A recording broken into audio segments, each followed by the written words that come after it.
Hi, everybody.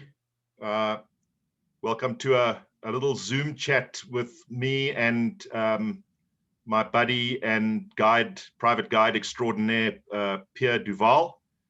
There you go.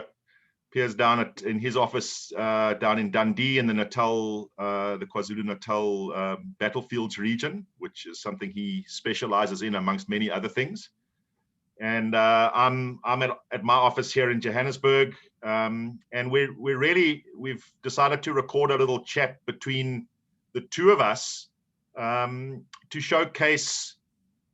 further showcase this incredible Antarctica departure that we're promoting and privately guiding next year in March. And I think a question that's come up quite a bit has been just really, what are two khaki-clad African safari wild boys wanting to do down in the frozen southern polar regions?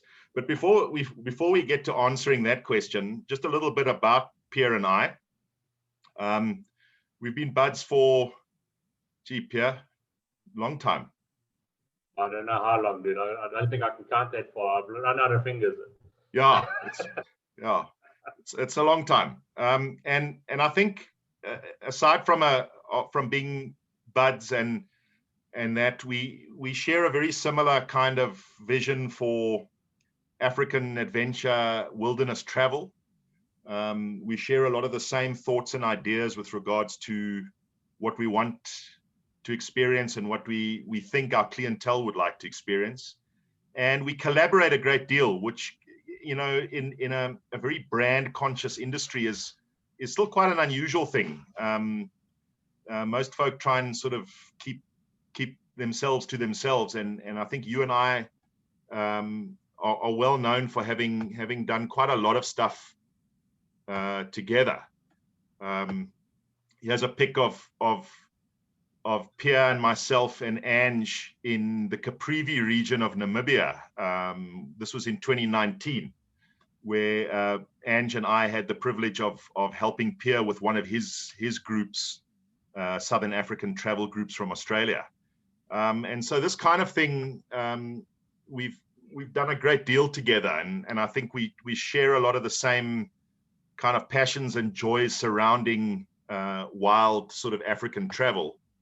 I know one of the things that was really a lot of fun was Pierre and I went to the Northern Circuit, Tanzania during the migration. How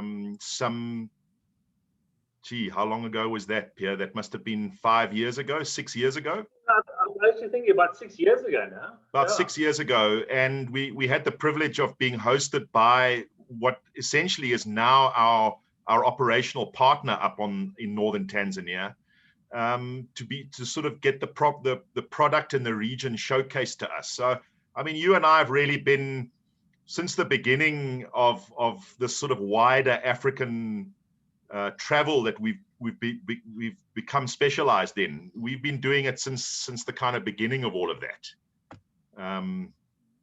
So yeah, it's been a hoot. It's been a lot of fun exploring these new areas together. I'm really looking forward to sort of doing the last sort of final frontier. I think the trapping down areas of Shackleton and Scott and all those good places. Getting to see the beautiful last wild area of the world. Really, that Antarctica area has always attracted me since I was a kid. So to get it to share with you is just going to be absolutely amazing. I think we're going to have a great deal of fun, and I think that underscores a lot of what you and I have done together in the past. Is just an incredible amount of good cheer underpinning visiting some of these really primeval wildernesses. And I mean, I can't think of a remote frontier that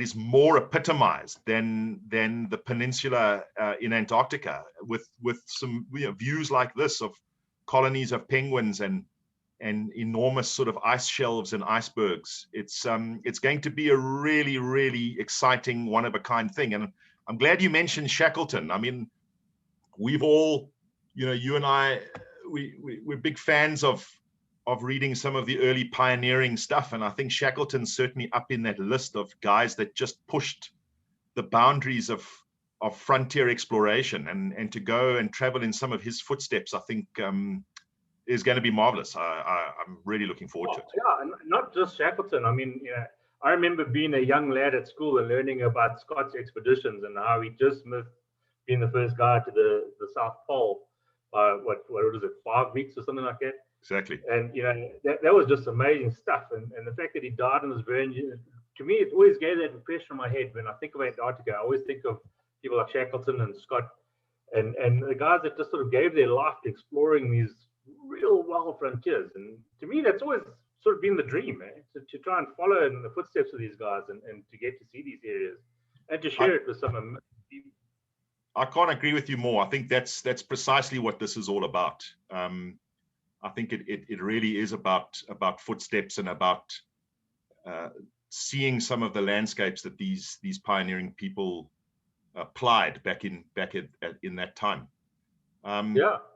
I think also for me, and I'm sure you would agree, both of us are quite regularly down on the Cape Peninsula for a range of reasons, whether it's cage diving with sharks, or looking at desert flowers, or drinking really good wine, or looking at birds, at the endemic bird life and plant life of that area.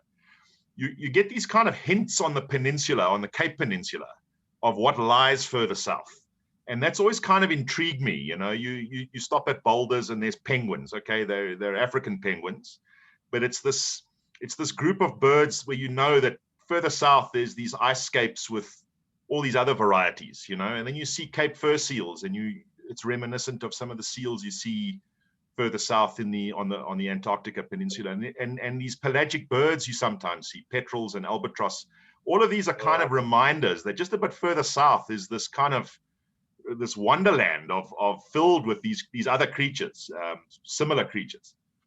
And you're talking about the Cape Peninsula, but imagine how all these things fitted together. I mean, you got that link between Australia, Madagascar, and ourselves with the baobabs, and then you link it how it comes up, and that Antarctica used to be part of the Gondwana land. How that whole thing sort of just came together. I mean, when Scott was discovered in his tent, basically his tent tomb, he had fossils, plant fossils, showing that Antarctica was once forested. So putting this whole thing together is also, to me, a great part of the adventure, seeing how everything fitted in together. I think that's brilliant. Yeah, I mean, Africa, I think that's been a question, and it's a great answer. Gondwana land is the supercontinent, encompassed and incorporated South America and Antarctica. So really, it's kind of a broken extension of the continent that we specialize in. So it's kind of natural that we would start extending our adventures into those sorts of landscapes. Yeah, man, it's I can't wait. Everybody needs to just get jabbed and let's get on with it. I'm looking so forward to it. Absolutely. I can't wait. After this lockdown period, and I'm sure I'm not the only person out there. I feel like a caged leopard. I just got to get out there and chase something down. Can't Absolutely. wait to get.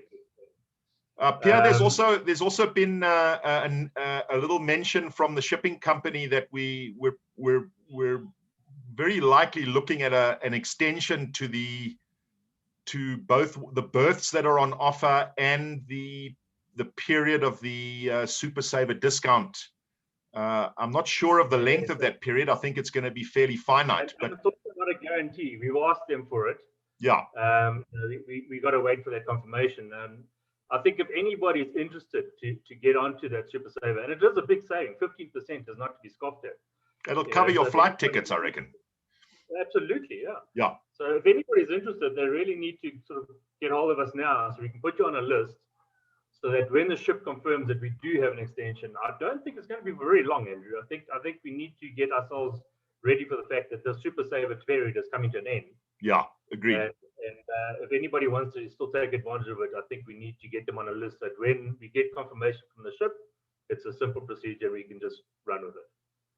So yeah, let Andrew and myself know if you're interested, and let's get you on a list So as soon as that thing's confirmed, we can take it from there. Absolutely.